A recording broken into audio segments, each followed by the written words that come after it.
S C S T ಉದ್ಧಾರ ಮಾಡುವಂಥ patent ತೊಗೊಂಡಂಥ ಸರ್ಕಾರ. ಪೇಟೆಂಟ್ ಅಂದ್ರೆ ಗೊತ್ತಾಯ್ತಲ್ಲ, ಪೇಟೆಂಟ್ ತೊಗೊಂಡ ಸರ್ಕಾರ. ದೇಶಕ್ಕೆ ಸ್ವಾತಂತ್ರ್ಯ ಬಂದು 75 ವರ್ಷದಲ್ಲಿ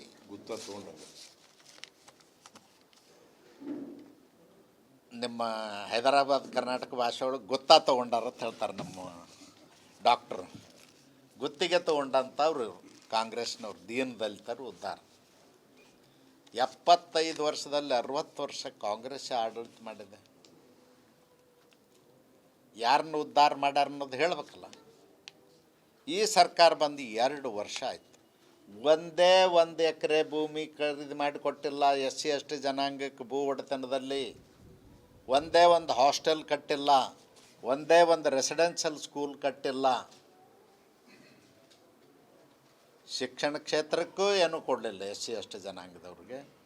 ವೈಯಕ್ತಿಕ ಉದ್ಯೋಗಕ್ಕೂ ಏನೂ ಕೊಡಲಿಲ್ಲ. ಅವ್ರ ಕಾಲ ಮೇಲೆ ಅವ್ರು ನಿಂತು ಬದುಕುವಂಥ ವಾತಾವರಣ ನಿರ್ಮಾಣ ಮಾಡಲಿಲ್ಲ ಈ ಸರ್ಕಾರ. ಈ ಸರ್ಕಾರ ದಲಿತರನ್ನ ಭಿಕ್ಷುಕರನ್ನಾಗಿ ಮಾಡುವಂಥ ಹುನ್ನಾರದಲ್ಲಿದೆ. ಅದಕ್ಕೆ ನಾನು ಸಿದ್ದರಾಮಯ್ಯನವ್ರ ಸರ್ಕಾರಕ್ಕೆ ಎಚ್ಚರಿಕೆ ಕೊಡಲಿಕ್ಕೆ ಬಯಸ್ತೇನೆ. ನೀವು ಕಳೆದ ವರ್ಷ 39,900 ಕೋಟಿ ಎಸ್ ಸಿ ಎಸ್ ಟಿ ಜನಾಂಗದ ಇಲಾಖೆಗೆ ಅಲೋಕೇಶನ್ ಮಾಡಿದಿರಿ. ನೀವು ಬಿಡುಗಡೆ ಮಾಡಿದ್ದಷ್ಟು 20,000 ಕೋಟಿ ವೆಚ್ಚ ಆಗಿದ್ದಷ್ಟೇ. ಯಾಕೆ ನೀವು ಪೂರ್ಣ ಬಿಡುಗಡೆ ಮಾಡಲಿಲ್ಲ? 100% ಬಿಡುಗಡೆ ಮಾಡಬೇಕಾಗಿತ್ತಲ್ಲ. ಮತ್ತು 2 ವರ್ಷದಲ್ಲಿ ಮೊದಲನೇ ವರ್ಷ ಸಿದ್ದರಾಮಯ್ಯನವರು ಏನು ವಿಧಾನಸೌಧದಾಗ ಬಂದು ಕೂತು ಕೂಡಲೇ ಹೇಳಿದರು, ದಲಿತರು ಉದ್ಧಾರ ಮಾಡ್ತೇನೆ, ಹಿಂದುಳಿದವ್ರು ಉದ್ಧಾರ ಮಾಡ್ತೇನೆ ಅಂತ. 11,144 ಕೋಟಿ ಹಣ S C P T S P ಹಣವನ್ನು ಬೇರೆ ಉದ್ದೇಶಕ್ಕೆ ಬಳಕೆ ಮಾಡಿಕೊಂಡ್ರು. 2ನೇ ವರ್ಷ 14,000 ಕೋಟಿ ಬೇರೆ ಉದ್ದೇಶಕ್ಕೆ ಬಳಕೆ ಮಾಡಿಕೊಂಡ್ರು. 25,000 ಕೋಟಿ 2 ವರ್ಷದಲ್ಲಿ ಎಸ್ ಸಿ ಎಸ್ ಟಿ ಜನಾಂಗಕ್ಕೆ ನಿಗದಿ ಮಾಡಿದಂಥ ಅನುದಾನವನ್ನು ಕಳ್ಳತನ ಮಾಡಿದೆ ಸಿದ್ದರಾಮಯ್ಯನವ್ರ ಸರ್ಕಾರ. ದ್ರೋಹ ಮಾಡಿದೆ ಸಿದ್ದರಾಮಯ್ಯನವ್ರ ಸರ್ಕಾರ. ಈ ವರ್ಷ ಅವ್ರು ಹೇಳ್ತಾರೆ 4 ಲಕ್ಷ ಕೋಟಿ ಬಜೆಟ್ ಮಂಡಿಸ್ತೀನಿ ಅಂತ. ಸಂತೋಷ, ನೀವು 4 ಲಕ್ಷಕ್ಕೆ 10 ಲಕ್ಷ ಕೋಟಿದು ಮಾಡಿದ್ರೂ ನಿಮಗೆ ನಾವು ಸಂತೋಷ ಪಡ್ತೀವಿ. ಆದರೆ ಜನಸಂಖ್ಯೆಗೆ ಅನುಗುಣವಾಗಿ 4 ಲಕ್ಷ ಬಜೆಟ್ನಲ್ಲಿ 60,000 ಕೋಟಿ ನೀವು ನಿಗದಿ ಮಾಡಬೇಕಾಗ್ತದೆ ಎಸ್ ಸಿ ಎಸ್ ಟಿ ಜನಾಂಗಕ್ಕೆ ಈ ವರ್ಷದ ಬಜೆಟ್ನಲ್ಲಿ. ಅದರ ಜೊತೆಯಲ್ಲಿ ಕಳೆದ ವರ್ಷ ಮತ್ತು ಅದರ ಹಿಂದಿನ ವರ್ಷ 2 ವರ್ಷದಲ್ಲಿ ಏನು 25,000 ಕೋಟಿ ನುಂಗಿದಿರಿ, ಬೇರೆ ಉದ್ದೇಶಕ್ಕೆ ಬಳಗಿರಿ. ಅದನ್ನು ಕೂಡ ಸೇರಿಸಿ 85,000 ಕೋಟಿ ಈ ವರ್ಷದ ಬಜೆಟ್ನಲ್ಲಿ ಇಡಬೇಕು ಅಂತ ಒತ್ತಾಯ ಮಾಡ್ತೇನೆ. ಈ ವರ್ಷದ ಬಜೆಟ್ನಲ್ಲಿ 75,000 ಕೋಟಿ S C P T S ಪಿಗೆ ನಿಗದಿ ಮಾಡಬೇಕು. ಅಂದರೆ ನಿಮ್ಮ ಸಾಮಾಜಿಕ ಬದ್ಧತೆ, ಕಳಕಳಿ, ಕಾಳಜಿ ಈ ನಾಡಿನ ಜನರಿಗೆ ಗೊತ್ತಾಗ್ತದೆ, ಈ ದೇಶದ ಜನರಿಗೆ ಗೊತ್ತಾಗ್ತದೆ. ಇಲ್ಲ ಅಂದ್ರೆ ಬೂಟಾಟಿಕೆ ಅಂತ ಅರ್ಥ ಆಗ್ತದೆ. ಭಾಷಣ ಮಾಡ್ತೀರಿ, ಜನಸಂಖ್ಯೆಗೆ ಅನುಗುಣವಾಗಿ ನಾನೇ ನಿಗದಿ ಮಾಡಿದ್ದು ಅಂಥೇಳಿ. ನೀವೇ ನಿಗದಿ ಮಾಡಿದ್ದು, ನೀವೇ ಪಾಲನೆ ಮಾಡದೇ ಇದ್ರೆ ನೀವು ಮಾಡಿದಂಥ ಕಾನೂನಿಗೆ ಏನು ಗೌರವ ಅದ, ಸಂವಿಧಾನಕ್ಕೆ ಏನು ಗೌರವ ಕೊಡ್ತೀರಿ? ನೀವು ಬರೀ ಬಂಡತನದಿಂದ ಭಾಷಣ ಮಾಡಿ ಎಸ್ ಸಿ ಎಸ್ ಟಿ ಜನಾಂಗದ ಓಟ್ ತೊಗೊಳ್ಳಿಕ್ಕೆ ನೀವು ಹುನ್ನಾರ ಮಾಡ್ತೀರ ಅಂತೇಳಿ ನಾನು ಆರೋಪ ಮಾಡಲಿಕ್ಕೆ ಬಯಸ್ತೇನೆ.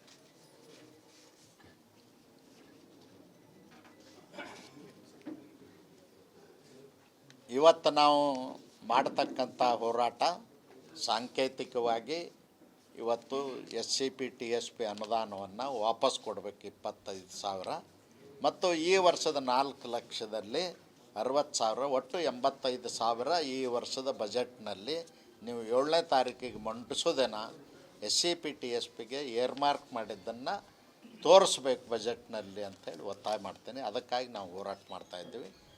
ಒಂದು ವೇಳೆ 25,000 ಕೋಟಿ ವಾಪಸ್ ಕೊಡದೇ ಇದ್ದರೆ ನಾವು ಹೋರಾಟವನ್ನು ತೀವ್ರಗೊಳಿಸ್ತೇವೆ, ಉಗ್ರವಾದಂಥ ಹೋರಾಟ ಮಾಡ್ತೇವೆ.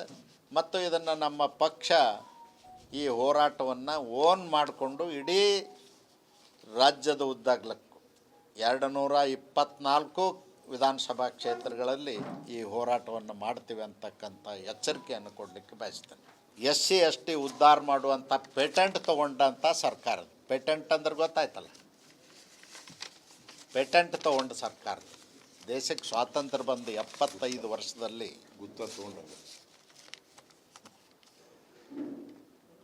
ನಿಮ್ಮ ಹೈದರಾಬಾದ್ ಕರ್ನಾಟಕ ಭಾಷೆ ಒಳಗೆ ಗೊತ್ತಾ ತೊಗೊಂಡಾರ ಅಂತ ಹೇಳ್ತಾರೆ ನಮ್ಮ ಡಾಕ್ಟ್ರು. ಗುತ್ತಿಗೆ ತೊಗೊಂಡಂಥವ್ರು ಕಾಂಗ್ರೆಸ್ನವ್ರು, ದೀನ ದಲಿತರು ಉದ್ಧಾರ. 75 ವರ್ಷದಲ್ಲಿ 60 ವರ್ಷ ಕಾಂಗ್ರೆಸ್ ಆಡಳಿತ ಮಾಡಿದೆ. ಯಾರನ್ನು ಉದ್ಧಾರ ಮಾಡ್ಯಾರ ಅನ್ನೋದು ಹೇಳಬೇಕಲ್ಲ. ಈ ಸರ್ಕಾರ ಬಂದು 2 ವರ್ಷ ಆಯಿತು. ಒಂದೇ 1 ಎಕರೆ ಭೂಮಿ ಖರೀದಿ ಮಾಡಿ ಕೊಟ್ಟಿಲ್ಲ SC ST ಜನಾಂಗಕ್ಕೆ. ಭೂ ಒಡೆತನದಲ್ಲಿ ಒಂದೇ ಒಂದು ಹಾಸ್ಟೆಲ್ ಕಟ್ಟಿಲ್ಲ, ಒಂದೇ ಒಂದು ರೆಸಿಡೆನ್ಷಿಯಲ್ ಸ್ಕೂಲ್ ಕಟ್ಟಿಲ್ಲ. ಶಿಕ್ಷಣ ಕ್ಷೇತ್ರಕ್ಕೂ ಏನೂ ಕೊಡಲಿಲ್ಲ SC ST ಜನಾಂಗದವ್ರಿಗೆ. ವೈಯಕ್ತಿಕ ಉದ್ಯೋಗಕ್ಕೂ ಏನೂ ಕೊಡಲಿಲ್ಲ. ಅವ್ರ ಕಾಲ ಮೇಲೆ ಅವ್ರು ನಿಂತು ಬದುಕುವಂಥ ವಾತಾವರಣ ನಿರ್ಮಾಣ ಮಾಡಲಿಲ್ಲ ಈ ಸರ್ಕಾರ. ಈ ಸರ್ಕಾರ ದಲಿತರನ್ನ ಭಿಕ್ಷುಕರನ್ನಾಗಿ ಮಾಡುವಂಥ ಹುನ್ನಾರದಲ್ಲಿದೆ. ಅದಕ್ಕೆ ನಾನು ಸಿದ್ದರಾಮಯ್ಯನವ್ರ ಸರ್ಕಾರಕ್ಕೆ ಎಚ್ಚರಿಕೆ ಕೊಡಲಿಕ್ಕೆ ಬಯಸ್ತೇನೆ. ನೀವು ಕಳೆದ ವರ್ಷ 39,900 ಕೋಟಿ SC ST ಜನಾಂಗದ ಇಲಾಖೆಗೆ ಅಲೋಕೇಶನ್ ಮಾಡಿದಿರಿ. ನೀವು ಬಿಡುಗಡೆ ಮಾಡಿದ್ದಷ್ಟು 20,000 ಕೋಟಿ ವೆಚ್ಚ ಆಗಿದ್ದಷ್ಟೇ. ಯಾಕೆ ನೀವು ಪೂರ್ಣ ಬಿಡುಗಡೆ ಮಾಡಲಿಲ್ಲ? 100% ಬಿಡುಗಡೆ ಮಾಡಬೇಕಾಗಿತ್ತಲ್ಲ. ಮತ್ತು 2 ವರ್ಷದಲ್ಲಿ ಮೊದಲನೇ ವರ್ಷ ಸಿದ್ದರಾಮಯ್ಯನವರು ಏನು ವಿಧಾನಸೌಧದಾಗ ಬಂದು ಕೂಡಲೇ ಹೇಳಿದರು, ದಲಿತರು ಉದ್ಧಾರ ಮಾಡ್ತೇನೆ, ಹಿಂದುಳಿದವ್ರು ಉದ್ಧಾರ ಮಾಡ್ತೇನೆ ಅಂತ. 11,144 ಕೋಟಿ ಹಣ SCP TSP ಹಣವನ್ನು ಬೇರೆ ಉದ್ದೇಶಕ್ಕೆ ಬಳಕೆ ಮಾಡಿಕೊಂಡ್ರು. 2ನೇ ವರ್ಷ 14,000 ಕೋಟಿ ಬೇರೆ ಉದ್ದೇಶಕ್ಕೆ ಬಳಕೆ ಮಾಡಿಕೊಂಡ್ರು. 25,000 ಕೋಟಿ 2 ವರ್ಷದಲ್ಲಿ SC ST ಜನಾಂಗಕ್ಕೆ ನಿಗದಿ ಮಾಡಿದಂಥ ಅನುದಾನವನ್ನು ಕಳ್ಳತನ ಮಾಡಿದೆ ಸಿದ್ದರಾಮಯ್ಯನವ್ರ ಸರ್ಕಾರ. ದ್ರೋಹ ಮಾಡಿದೆ ಸಿದ್ದರಾಮಯ್ಯನವ್ರ ಸರ್ಕಾರ. ಈ ವರ್ಷ ಅವ್ರು ಹೇಳ್ತಾರೆ 4 ಲಕ್ಷ ಕೋಟಿ ಬಜೆಟ್ ಮಂಡಿಸ್ತೀನಿ ಅಂತ. ಸಂತೋಷ, ನೀವು 4 ಲಕ್ಷಕ್ಕೆ 10 ಲಕ್ಷ ಕೋಟಿದು ಮಾಡಿದ್ರೂ ನಿಮಗೆ ನಾವು ಸಂತೋಷ ಪಡ್ತೀವಿ. ಆದರೆ ಜನಸಂಖ್ಯೆಗೆ ಅನುಗುಣವಾಗಿ 4 ಲಕ್ಷ ಬಜೆಟ್ನಲ್ಲಿ 60,000 ಕೋಟಿ ನೀವು ನಿಗದಿ ಮಾಡಬೇಕಾಗ್ತದೆ SC ST ಜನಾಂಗಕ್ಕೆ ಈ ವರ್ಷದ ಬಜೆಟ್ನಲ್ಲಿ. ಅದರ ಜೊತೆಯಲ್ಲಿ ಕಳೆದ ವರ್ಷ ಮತ್ತು ಅದರ ಹಿಂದಿನ ವರ್ಷ 2 ವರ್ಷದಲ್ಲಿ ಏನು 25,000 ಕೋಟಿ ನುಂಗಿದಿರಿ, ಬೇರೆ ಉದ್ದೇಶಕ್ಕೆ ಬಳಗಿರಿ. ಅದನ್ನು ಕೂಡ ಸೇರಿಸಿ 85,000 ಕೋಟಿ ಈ ವರ್ಷದ ಬಜೆಟ್ನಲ್ಲಿ ಇಡಬೇಕು ಅಂತ ಒತ್ತಾಯ ಮಾಡ್ತೀನಿ. ಈ ವರ್ಷದ ಬಜೆಟ್ನಲ್ಲಿ 75,000 ಕೋಟಿ SCP TSPಗೆ ನಿಗದಿ ಮಾಡಬೇಕು. ಅಂದರೆ ನಿಮ್ಮ ಸಾಮಾಜಿಕ ಬದ್ಧತೆ, ಕಳಕಳಿ, ಕಾಳಜಿ ಈ ನಾಡಿನ ಜನರಿಗೆ ಗೊತ್ತಾಗ್ತದೆ, ಈ ದೇಶದ ಜನರಿಗೆ ಗೊತ್ತಾಗ್ತದೆ. ಇಲ್ಲ ಅಂದ್ರೆ ಬೂಟಾಟಿಕೆ ಅಂತ ಅರ್ಥ ಆಗ್ತದೆ. ಭಾಷಣ ಮಾಡ್ತೀರಿ, ಜನಸಂಖ್ಯೆಗೆ ಅನುಗುಣವಾಗಿ ನಾನೇ ನಿಗದಿ ಮಾಡಿದ್ದು ಅಂಥೇಳಿ. ನೀವೇ ನಿಗದಿ ಮಾಡಿದ್ದು, ನೀವೇ ಪಾಲನೆ ಮಾಡದೇ ಇದ್ರೆ ನೀವು ಮಾಡಿದಂಥ ಕಾನೂನಿಗೆ ಏನು ಗೌರವ ಅದ, ಸಂವಿಧಾನಕ್ಕೆ ಏನು ಗೌರವ ಕೊಡ್ತೀರಿ? ನೀವು ಬರೀ ಬಂಡತನದಿಂದ ಭಾಷಣ ಮಾಡಿ SC ST ಜನಾಂಗದ ಓಟ್ ತೊಗೊಳ್ಳಿಕ್ಕೆ ನೀವು ಹುನ್ನಾರ ಮಾಡ್ತೀರಿ ಅಂತೇಳಿ ನಾನು ಆರೋಪ ಮಾಡಲಿಕ್ಕೆ ಬಯಸ್ತೇನೆ.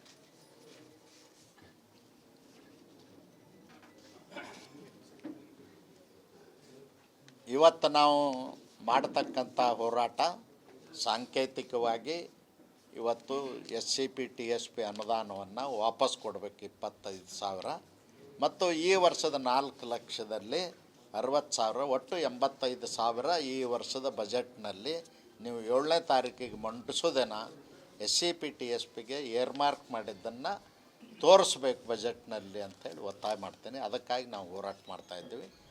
ಒಂದು ವೇಳೆ 25,000 ಕೋಟಿ ವಾಪಸ್ ಕೊಡದೇ ಇದ್ದರೆ ನಾವು ಹೋರಾಟವನ್ನು ತೀವ್ರಗೊಳಿಸ್ತೇವೆ, ಉಗ್ರವಾದಂಥ ಹೋರಾಟ ಮಾಡ್ತೇವೆ. ಮತ್ತು ಇದನ್ನು ನಮ್ಮ ಪಕ್ಷ ಈ ಹೋರಾಟವನ್ನು ಓನ್ ಮಾಡಿಕೊಂಡು ಇಡೀ ರಾಜ್ಯದ ಉದ್ದಾಗಲಕ್ಕೂ 224 ವಿಧಾನಸಭಾ ಕ್ಷೇತ್ರಗಳಲ್ಲಿ ಈ ಹೋರಾಟವನ್ನು ಮಾಡ್ತೀವಿ ಅಂತಕ್ಕಂಥ ಎಚ್ಚರಿಕೆಯನ್ನು ಕೊಡಲಿಕ್ಕೆ ಬಯಸ್ತೇನೆ.